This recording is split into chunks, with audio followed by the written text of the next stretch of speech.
Boa noite.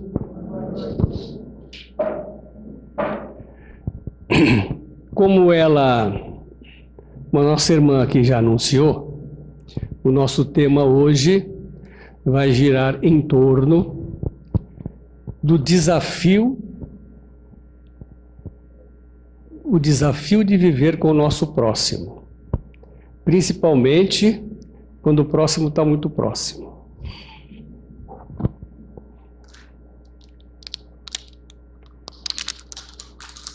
Muito bem. O Instituto Sinovac, juntamente com a Universidade de São Paulo, realizaram uma pesquisa, e essa pesquisa revelou que aproximadamente 60% das pessoas no Brasil, adultas, estão acima do peso. 60%, aproximadamente, estão acima do peso. E aproximadamente uns 40 milhões de brasileiros, hoje em dia, fazem dieta para emagrecer. Por esse motivo, hoje em dia, as pessoas, elas procuram muitos tipos de dietas, as mais diversificadas maneiras para poderem perder peso.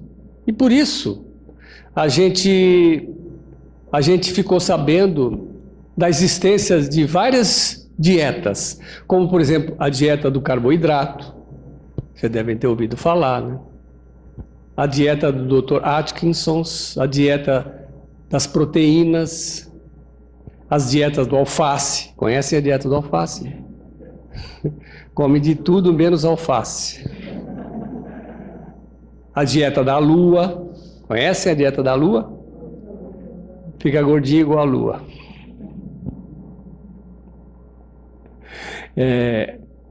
Quem tem cachorrinho em casa? Ou gatinho? Quem tem algum animalzinho de estimação? Muita gente tem, A maioria tem. Vocês já perceberam uma coisa interessante com respeito aos nossos animaizinhos? Esses animais, o nosso cachorrinho, o nosso gatinho, eles são animais que não possuem autoconsciência. O que é isso?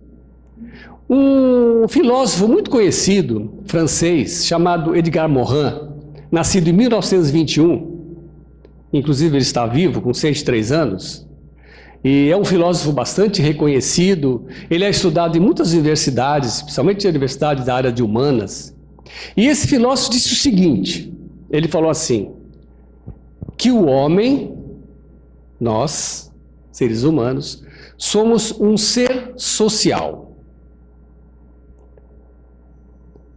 Ou seja, nós somos um ser que dependemos muito uns dos outros. Nós precisamos muito das pessoas para aprender a falar. Nós precisamos do outro para nos ensinar a andar. Ou seja, se não tiver o outro, eu não consigo me desenvolver como um ser humano. O outro é extremamente e profundamente necessário na minha vida. Disse isso o Edgar Morin. E ele disse uma outra coisa interessante, que esse ser social, o principal objetivo da vida dele, vocês sabem qual é? Qual o principal objetivo da nossa vida? Se você perguntar para algum espírita, ele vai dizer que é para pagar o passado. Eu estou aqui para sofrer. Sofrer para pagar os erros que eu cometi no passado em outra vida. Qual o principal objetivo de estarmos aqui encarnados? Evoluir? Vocês acham?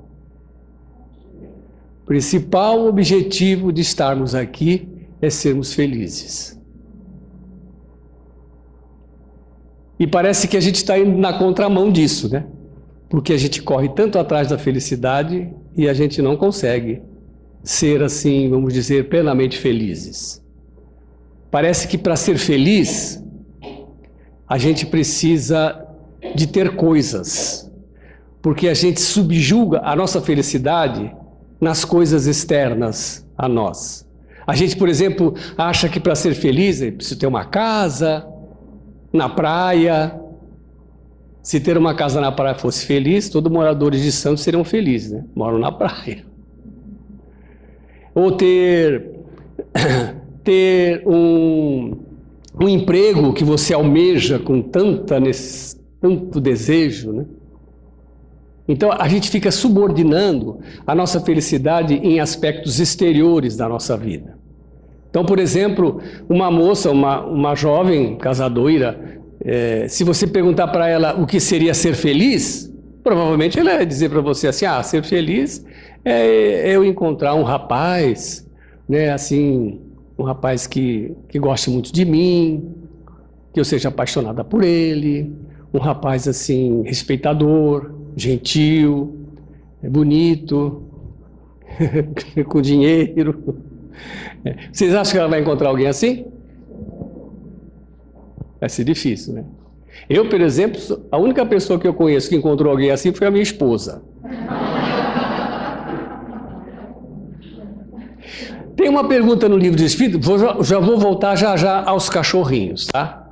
Tem uma pergunta no Livro dos Espíritos que Kardec indaga dos espíritos, qual o modo da felicidade? Como que nós poderíamos entender a felicidade do ponto de vista comum? Por que ele fez essa pergunta? Porque sim, porque parece que para ser feliz eu dependo de alguma coisa.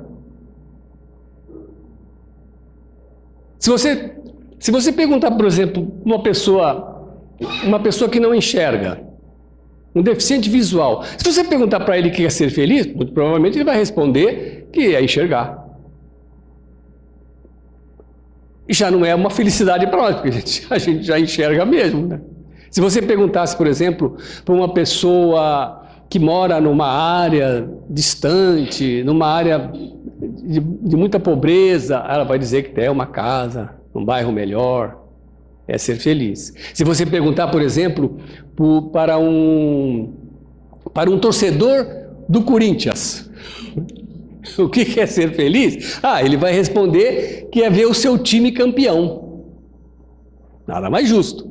Mas parece que para ele ser feliz, um outro time vai ter que perder. O outro time vai ser infeliz. Então parece até que as felicidades, às vezes, dependem da infelicidade de alguém. Aí então Kardec perguntou para os espíritos: não existiria uma felicidade comum para todos nós? Qual seria esse termo da felicidade? Aí os espíritos respondem simplesmente assim: para ser feliz, do ponto de vista material, é ter o necessário para viver. E do ponto de vista espiritual, é ter o coração tranquilo no dever cumprido e a fé no futuro. Esse é a receita da felicidade. Fácil? Claro que não. Porque a felicidade, ela está relacionada ao nosso mundo interno. A gente não tem que depositar a conquista da nossa felicidade nos ombros dos outros ou das coisas. Não. Felicidade é uma construção do mundo interior. Tá. Mas parece que ainda não fica muito claro o que seria felicidade relacionada ao mundo interior. Mas onde estaria a felicidade dentro de mim? Será que teria alguma localização geográfica no nosso corpo que estaria lá a felicidade que eu iria precisar buscá-la? Será que teria assim um GPS, né, que me guiasse até a localização onde está a felicidade dentro de mim? Como encontrar essa felicidade dentro da gente? Então, a gente sabe que a felicidade, na verdade, ela está relacionada aos nossos traços de personalidade, aos nossos traços de caráter. O quanto nós somos egoístas ainda, orgulhosos, o quanto nós somos generosos, pacientes, flexíveis, tolerantes. Há 2.400 anos atrás, no templo de Delfos, na antiga Grécia, na entrada do templo tinha uma inscrição: conheça-te a ti mesmo. É preciso que nós nos conheçamos para a gente poder construir essa felicidade dentro da gente. E conhecer-se a si mesmo, vocês não imaginam. É muito difícil. A maior parte das pessoas não se conhecem. Tanto que tem uma questão no livro dos Espíritos, não, tem uma questão que eu faço com meus pacientes, num questionário que eu entrego logo na primeira sessão, e tem uma questão nesse questionário que eu indago dele assim: pensando na sua vida hoje, parece uma pergunta até simples, pensando na sua vida hoje, quais são os seus principais problemas? 99% das pessoas não sabem o que são problemas na sua vida. E confundem muito problemas com dificuldades. Mas isso é uma outra palestra. Então, os nossos cachorrinhos, os nossos animais de estimação, eles são animais irracionais. Eu não estou usando isso como um termo pejorativo. O nosso cachorrinho, ele não precisa de um outro animal para ensinar ele. Porque ele vai latir, como qualquer cachorro late no mundo, sem que outro cachorro ensine. Ele vai levantar a perninha para fazer xixi, se ele for macho. Não precisa de ninguém dizer para ele: olha, você é macho, levanta a perninha. Ah, você não precisa levantar. Não, isso é instintivo. Porque os nossos animaizinhos, eles são irracionais e eles vivem a vida instintiva. Eles seguem o seu comando genético, do seu genoma. Mas nós não. Nós necessitamos absurdamente uns dos outros. Faça isso com uma pessoa, com um ser humano. Um bebezinho, quando nasce, isola ele do contato, do convívio com outro ser humano. Se você fizer isso com um cachorro, não vai acontecer nada. Porque ele não precisa de outro cachorro. Você pode deixar seu cachorrinho dentro de casa sem ele nunca entrar em contato com outro animal da espécie dele. Ele vai viver como um cachorro. E vai fazer tudo que um cachorro faz. Faça isso com um ser humano. Ele não vai conseguir falar, não vai aprender a falar, não vai aprender a andar, não vai aprender a conviver como um ser humano. Então Deus, quando nos fez, quando criou o espírito inteligente, Ele fez assim mesmo. Nos criou extremamente interdependentes uns dos outros. Na antiguidade, aqueles ascetas, né? Aquelas pessoas privilegiadas da mente, os gurus, eles queriam se isolar no alto das montanhas, longe do convívio com o ser humano, porque assim era possível eles se conectarem mais intensamente com a divindade. Os anacoretas, né, que a gente chamava. Então eles se isolavam, porque com isso eles pretendiam, distante do convívio humano, se integrar mais com o divino. Estavam totalmente enganados. Porque é justamente no contato um com o outro, nas dificuldades que temos uns com os outros, que nós aprendemos a viver e a evoluir. Tem uma frase que diz: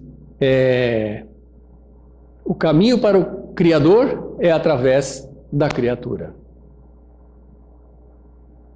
É assim que funciona. Não tem outro jeito de nós aprendermos, de nós evoluirmos. É no contato com o nosso próximo. Aí tem muita gente hoje em dia que prefere o convívio com os animaizinhos. E chegam muitas vezes a se apegar exageradamente aos animaizinhos. Um apego assim até às vezes de fundo emocional. Porque eles alegam que, não, é muito melhor conviver com o cachorro, com o animal. Porque o animal nunca vai me enganar, ele nunca vai mentir para mim, ele não vai me trair. E quando eu chego em casa ele vai abanar o rabinho e vai fazer uma festa tremenda. Ao ser humano não. O ser humano, ele é enganador, ele mente, ele trai, ele abandona, ele nos fere. Então eu prefiro os animais. Mas como que a gente vai desenvolver as nossas potencialidades? Como que a gente vai desenvolver a nossa tolerância, a nossa humildade e o perdão, se não for nos embates humanos? Se não for no convívio com essas pessoas difíceis, que muitas vezes estão próximas de nós. Como? Se não for através dessa convivência. Então nós precisamos estar mais juntos uns dos outros.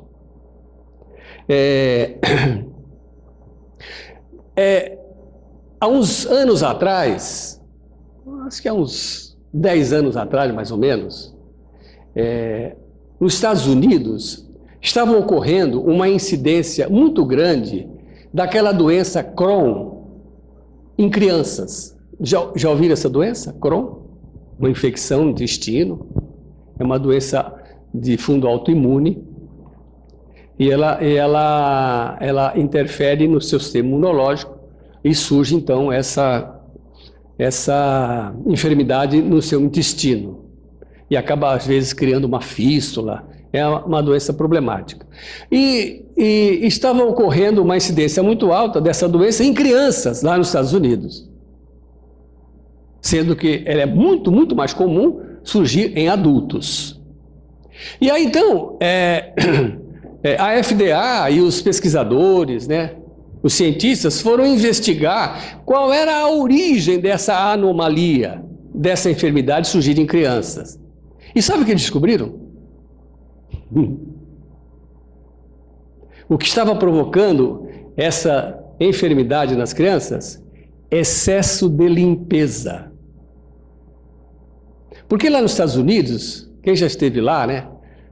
Nos Estados Unidos é assim, lá você tem muito mais acesso aos produtos de limpeza, porque lá eles são mais acessíveis.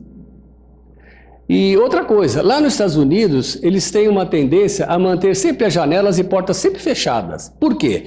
Porque lá todas as casas possuem climatizador. Não é ar-condicionado, é climatizador. O climatizador é assim, quando está frio, ele esquenta.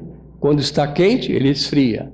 Então, ele mantém uma temperatura ambiente estável, entre 20 e 22 graus. Esse é o climatizador. E a grande maioria das residências, das casas nos Estados Unidos, possuem climatizadores. Então, esses climatizadores, funcionando 24 horas por dia, eles acabam criando dentro da casa, já que está tudo fechado, né? Porque lá nos Estados Unidos, você vai lá, eu fui nos Estados Unidos, fiquei num hotel, e como bom brasileiro, cheguei no hotel, fui abrir a janela, né? Não abri a janela, travada, trancada. Então, esse climatizador ligado 24 horas por dia dentro de uma residência, ele acaba provocando uma pressão positiva dentro do ambiente em relação ao lado externo. E essa pressão positiva dentro da casa impede que a poeira entre. Então, as casas estão sempre muito limpinhas. E lá nos Estados Unidos, cada um tem o seu banheiro. Aqui já também começando essa moda, né? A chamada suíte. Então, tem 3 quartos com suíte. Então, cada um tem o seu banheiro. E lá nos Estados Unidos isso é muito comum há muito tempo. Então, a família, cada um tem o seu banheiro. E eles estão sempre limpando tudo. Então, está sempre limpinho. E as crianças cresciam num ambiente como esse, de excesso de limpeza. E com isso, elas não conseguiam estruturar de forma positiva o seu sistema imunológico. E com isso, por conta disso, aconteciam o surgimento dessas enfermidades, principalmente o Crohn.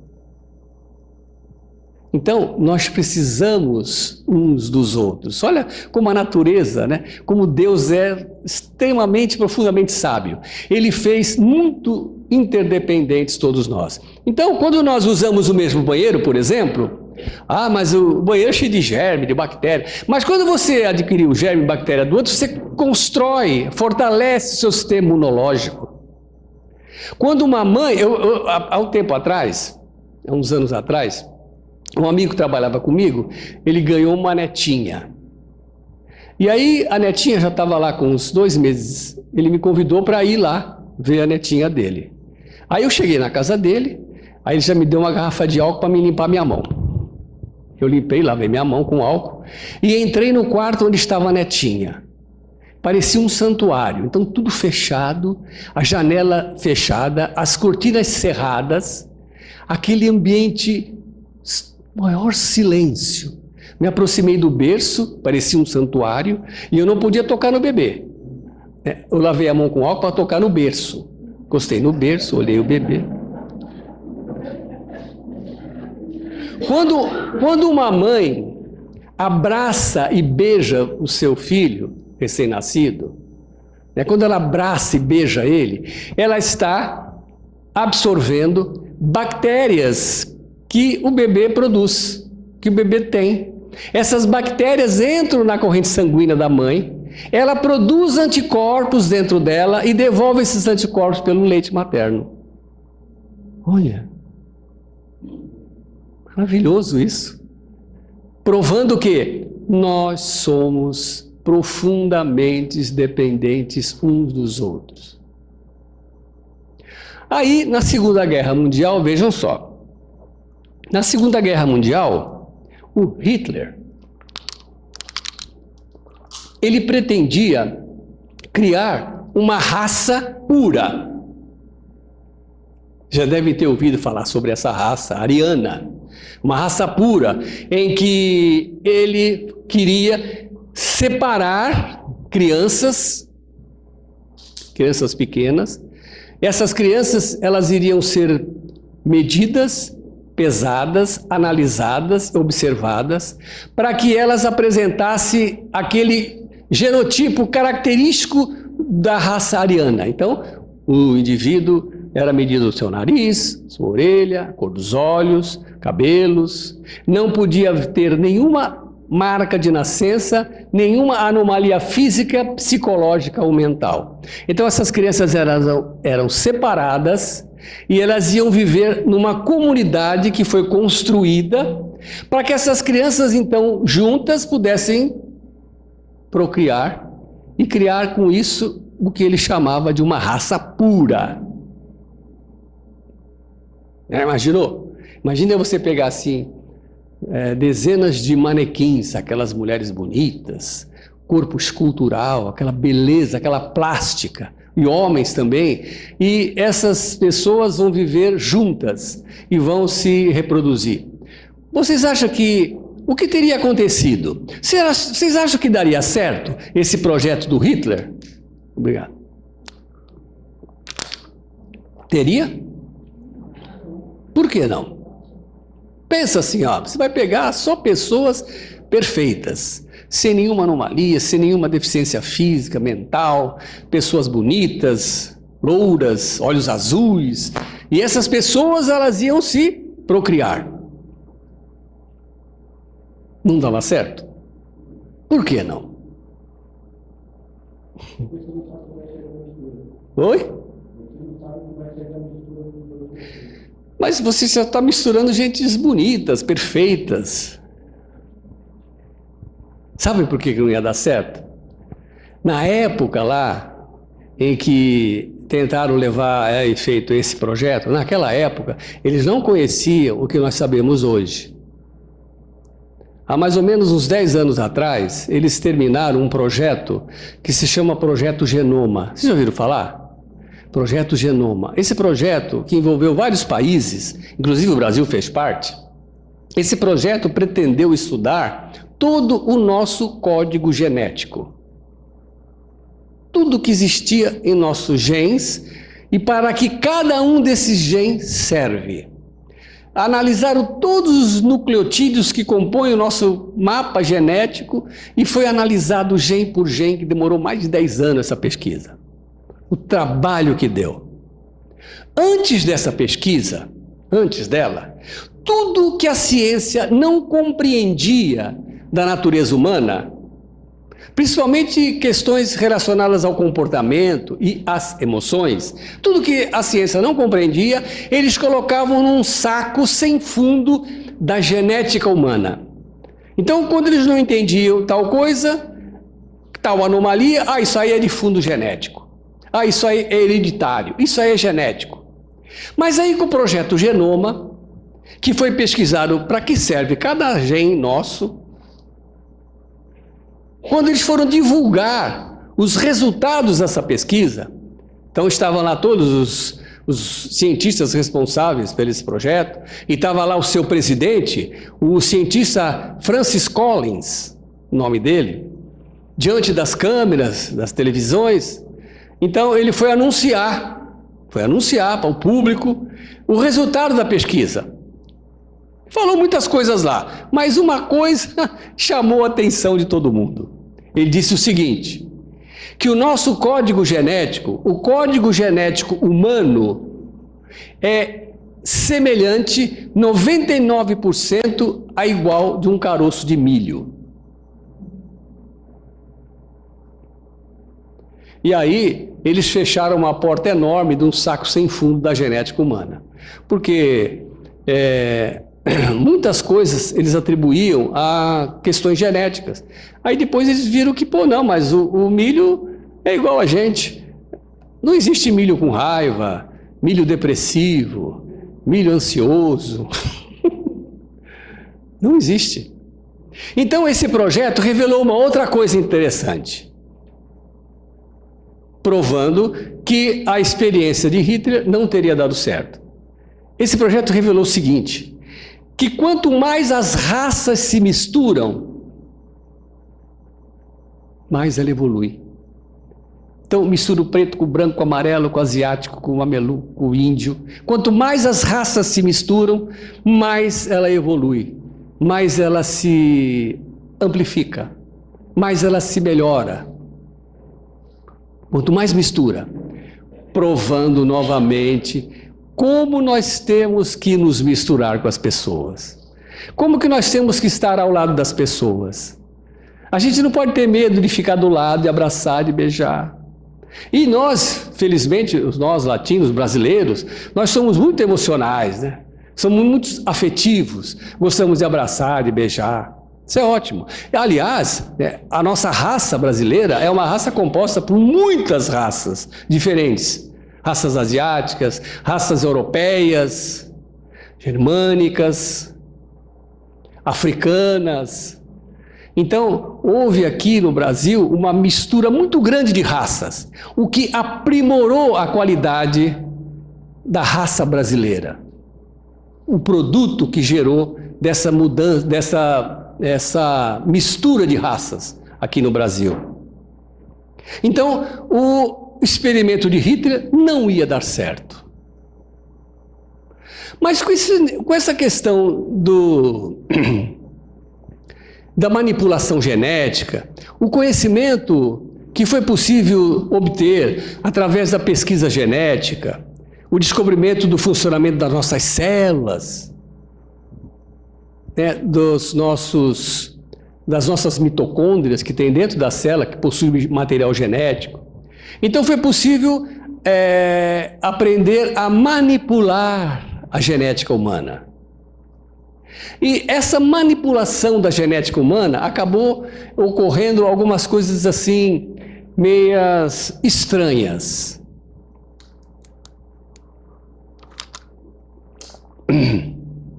Pretenderam, então, através de uma mudança genética, melhorar e qualificar o frango. Então eles queriam construir um frango que tivesse um peito grande, porque a maioria das pessoas gosta muito do peito do frango, né? O peito do frango você faz o filé, você faz ensopado, então o peito do frango é o mais atrativo para a maioria das pessoas. Então o que eles fizeram? Eles fizeram uma mutação genética na galinha, e aí a galinha foi, a partir dessa mudança genética, ela começou a nascer com um peito maior. E aquela galinha começou a circular pelo galinheiro, o galinheiro lá do laboratório, e eles perceberam que essa galinha, ela não conseguia ficar de pé, porque ela tinha a perninha fina, e aquele peito grande, puxa, ela caía.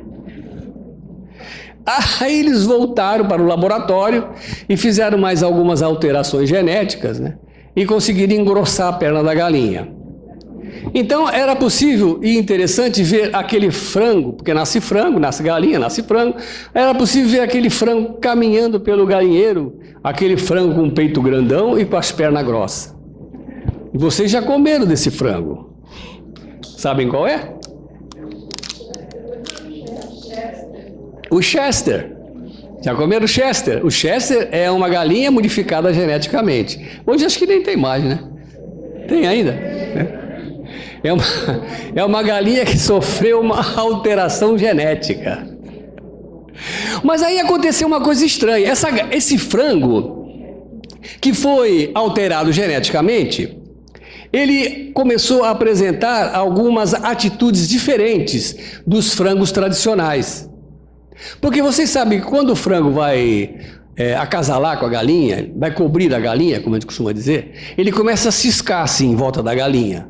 Não sei se vocês já tiveram galinheiro. Alguém aqui já teve galinheiro em casa?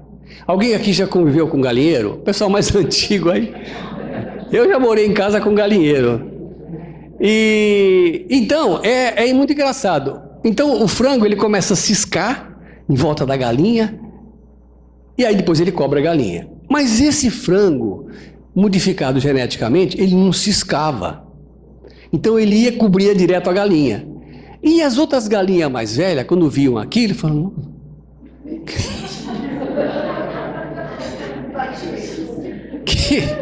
Que frango estranho. Achavam muito, muito estranho aquele frango no galinheiro agindo daquela forma, né? Mas eu sei que pessoal mais antigo, algum deles aqui levantaram a mão e já tiveram galinheiro em casa.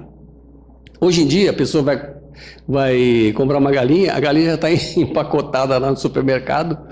E hoje eu sei até que tem jovem ou criança que come aquilo e nem sabe que aquilo é uma galinha, mas é uma galinha. Então eu tive galinheiro em casa quando eu era criança. E quando eu tinha mais ou menos uns 8 anos de idade, eu me lembro que eu morava numa casa que lá no fundo da casa tinha um galinheiro. E tinha um galo lá que não gostava de mim. Toda vez que ele me via, ele começava a me olhar assim de lado e já tinha bicado umas 3 vezes o galo. Eu não sei se... O André ali vai desmaiar de tanto rir. Então, eu não sei se foi por causa que uma vez eu fui dar um banho no pintinho. Então eu peguei uma bacia, enchi de água, né? E peguei o pintinho e fui dar banho no pintinho. Eu queria imitar minha mãe, que me dava banho numa bacia também. Então eu fui dar banho no pintinho e inadvertidamente eu quebrei a perna do pintinho. Pô, tinha 8 anos, pessoal. Eu quebrei a perna do pintinho, fiquei desesperado. Meu pai soubesse daquilo, né? E os pintinhos eram tudo contados lá. E aí, o que eu fiz? Eu peguei um palito de dente, coloquei assim na perna do pintinho e amarrei com uma linha. E deixei o pintinho de molho lá alguns dias. Passado um dia, então fui lá, desamarrei, tirei o palitinho e a perninha tinha solidificado. Tinha dado certo. Só que, inadvertidamente, eu colei uma perna para frente e um pé para trás. Então, o pintinho, ele ficou...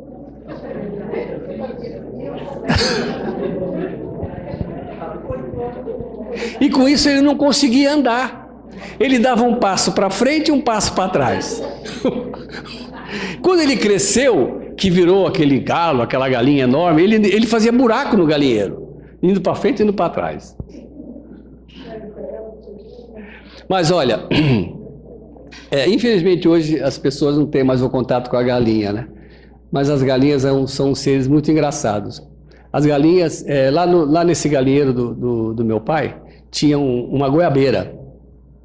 E as galinhas faziam os galhos da goiabeira de puleiro.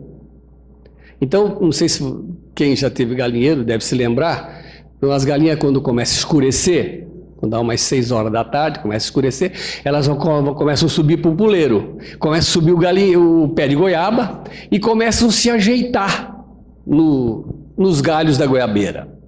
E é muito engraçado ver as galinhas se preparando para dormir. Muito engraçado. Então elas começam assim, empurra uma cai lá embaixo, sobe de novo, tá, até elas se ajeitarem e ficarem quietas e dormir. E uma vez deu um eclipse. Era meio-dia, quando começou a escurecer. Começou a escurecer, o que fizeram as galinhas? Começaram a subir no pé da goiabeira e começaram a se alojar lá nos galhos da goiabeira para dormir. E começaram empurrando uma para cá, clareou. Eu fiquei tentando imaginar o que as galinhas estavam pensando, né? Naquela noite. Puxa, que diacho de noite curta, que eu nem consegui dormir. Bom, brincadeiras à parte, pessoal. Um cientista francês, na década de 80, chamado Aspect. Esse Aspect, ele era diretor do Centro de Pesquisas da França, Pesquisas Científicas da França, Aspect. O nome dele é Aspect. Pode entrar na internet, vocês vão ver o trabalho dele, ganhou prêmios pra caramba. E ele realizou uma experiência incrível, que eu vou contar para vocês. O que ele fez? Ele pegou uma partícula subatômica. Vocês sabem o que é uma partícula subatômica? Vou explicar. O que é uma molécula? Por exemplo, molécula de água. Uma molécula de água é composta de átomos. Então, tem 2 átomos de hidrogênio e 1 átomo de oxigênio. Então, 2 átomos de hidrogênio e 1 de oxigênio formam uma molécula de água. Então, a molécula é a menor partícula a menor parte de uma substância. A substância água. Então, a água é formada pela molécula por 3 moléculas, 2 de hidrogênio e 1 de oxigênio. Tá? Por 3 átomos, aliás. 3 átomos, 2 de hidrogênio e 1 de oxigênio. Dentro do átomo, vamos pegar, por exemplo, o átomo de oxigênio, por exemplo. Então, dentro do átomo existem partículas, que a gente chama de partículas subatômicas. Subatômicas porque estão dentro do átomo, certo? Então, essas partículas que estão dentro do átomo, elas ficam se movimentando em camadas. Então, essas partículas são elétrons, prótons e nêutrons, que estão dentro do átomo. São chamadas partículas subatômicas. Então, essas camadas de elétrons que ficam se movimentando dentro do átomo, elas têm um movimento equilibrado. Então, por exemplo, quando um elétron pula de uma camada para outra, um outro elétron pula para a camada seguinte. Eles ficam fazendo essa compensação.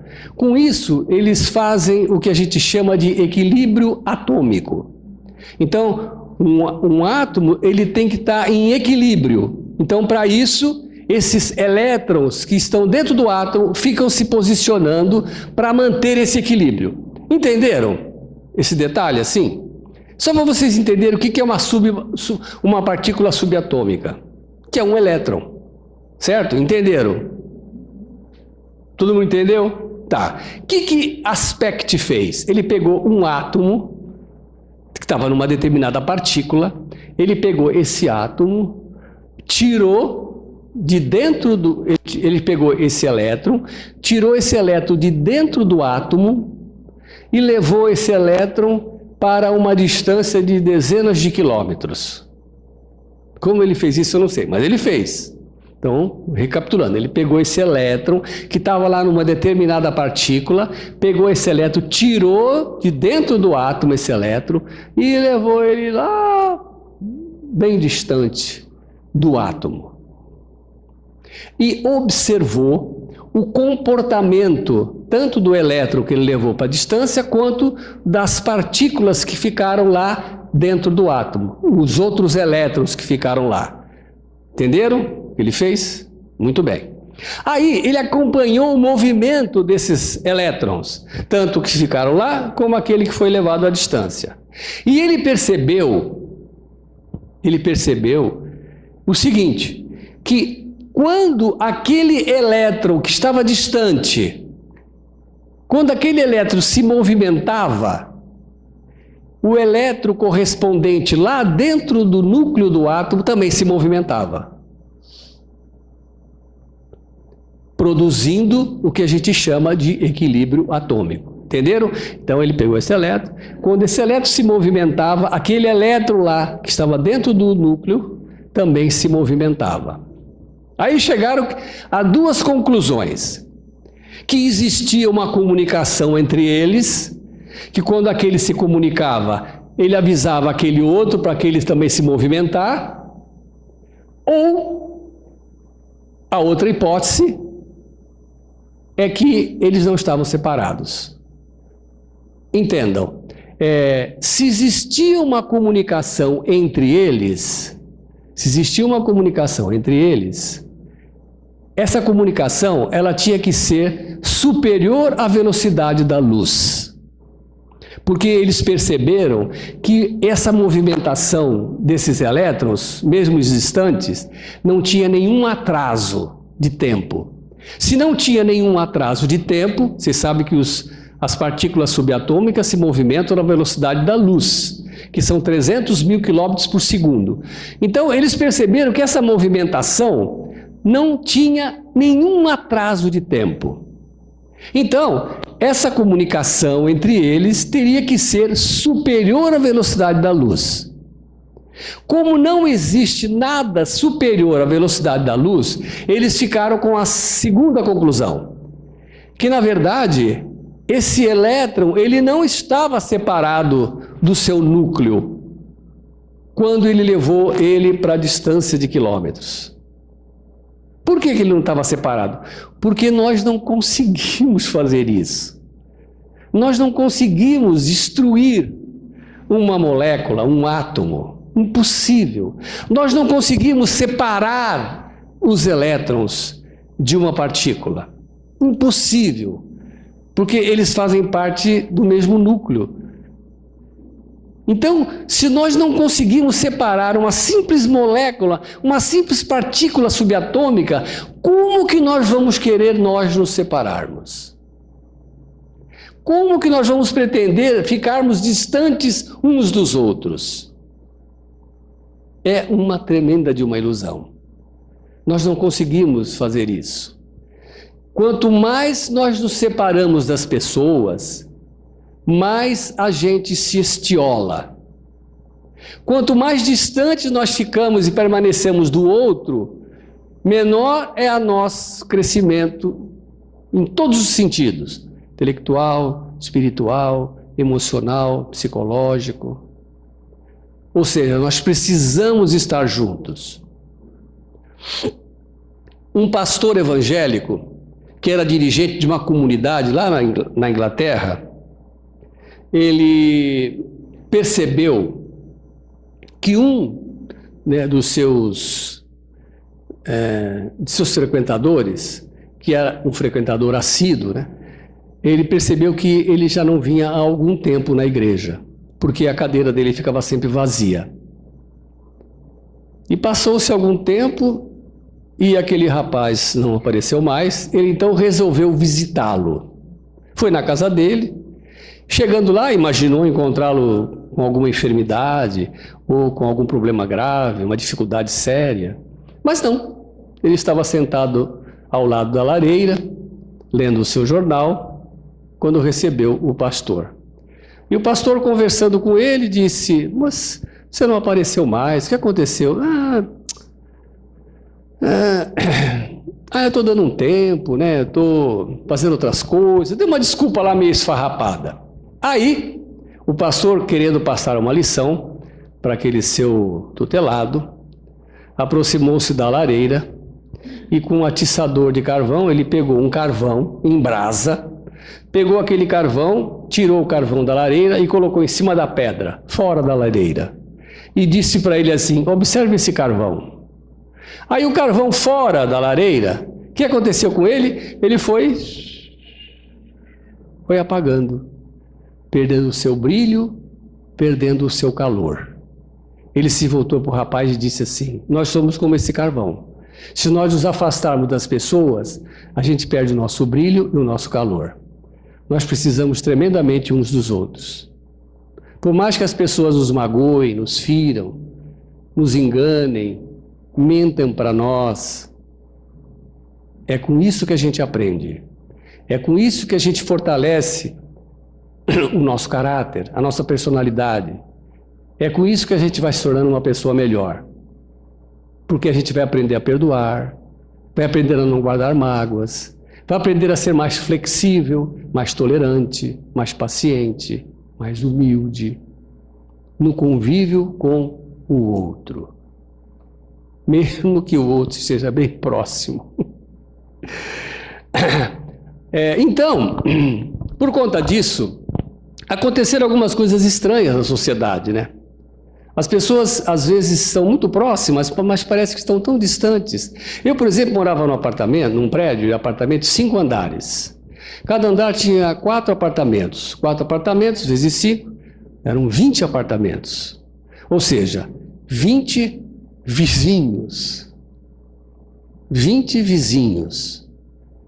E era muito engraçado, era muito interessante a hora que nós íamos apanhar o elevador. Então você entra no elevador e entra um vizinho seu, que mora no mesmo prédio, às vezes em cima de você, ou debaixo de você, ou do seu lado.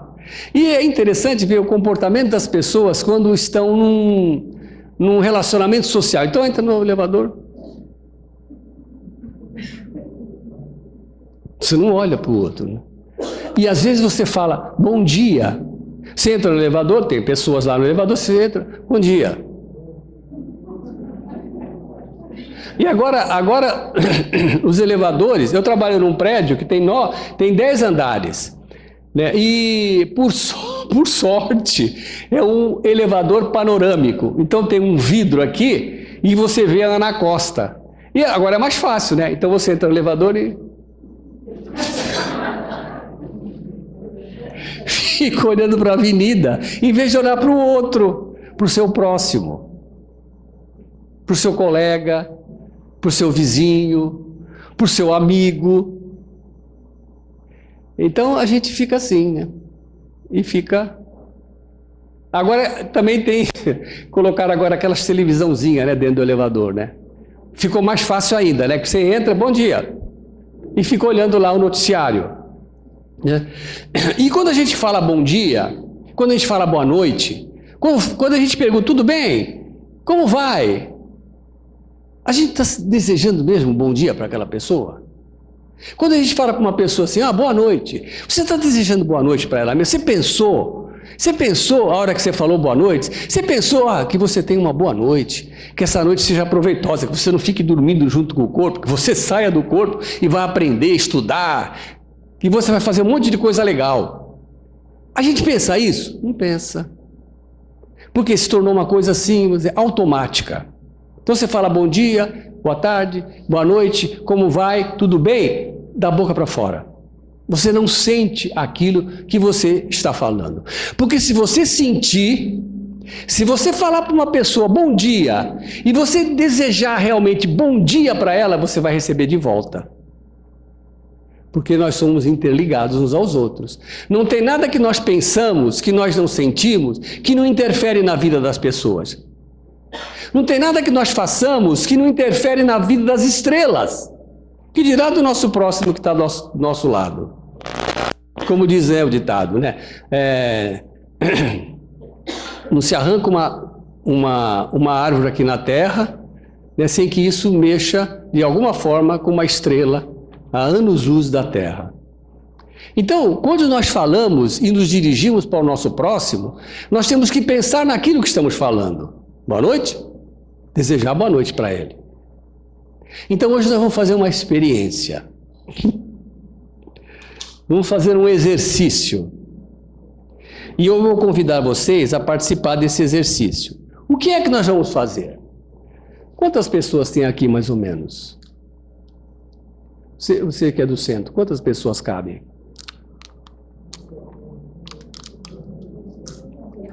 Umas 80? Então, vamos imaginar, tem 80 pessoas aqui. O que nós vamos fazer? Nós vamos fazer o seguinte.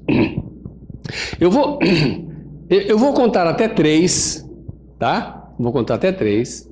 E no 3, todo mundo aqui, todos que estão aqui, vão dizer boa noite para o seu companheiro, para as pessoas que estão aqui nesse salão. Então vocês vão dizer boa noite, mas vocês vão pensar nesse boa noite. Vocês vão falar boa noite desejando que essa pessoa realmente tenha uma boa noite. Entenderam? Então tá bom, vou contar até 3. No 3 vocês vão falar todos em voz alta, boa noite, desejando realmente isso para as pessoas que estão aqui. Então vamos lá. 1, 2, 3. Boa noite!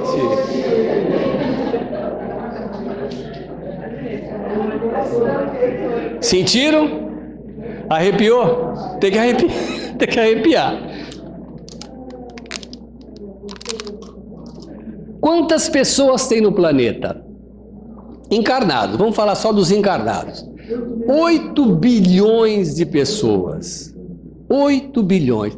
O que será que aconteceria se nós dessemos boa noite para 8 bilhões de pessoas? E desejando do fundo do nosso coração que elas realmente tenham uma boa noite. O que vocês acham que vai acontecer? Vamos experimentar.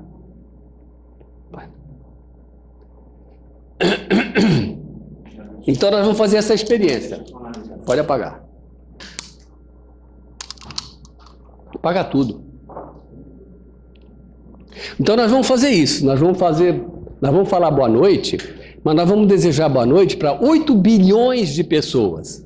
E, obviamente, baseado em tudo que eu expliquei para vocês aqui hoje, essas 8 bilhões de pessoas irão responder para nós. Certo? Então eu vou pedir para vocês fecharem os olhos.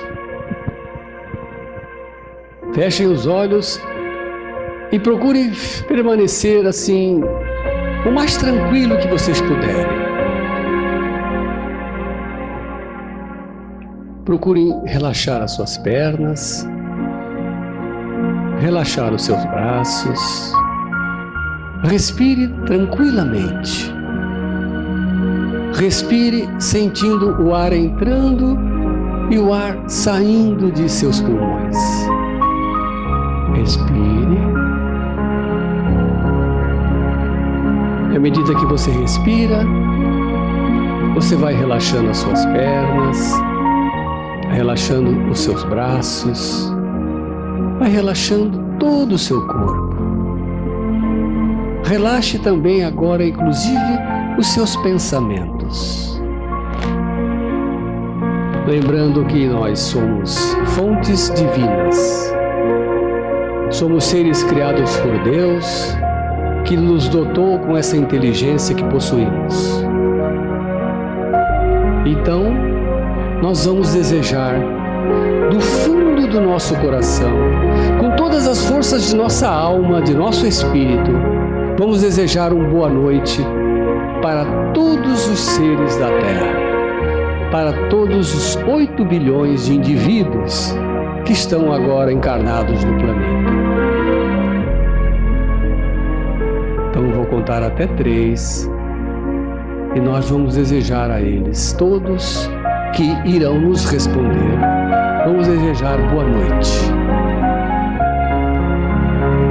em voz alta.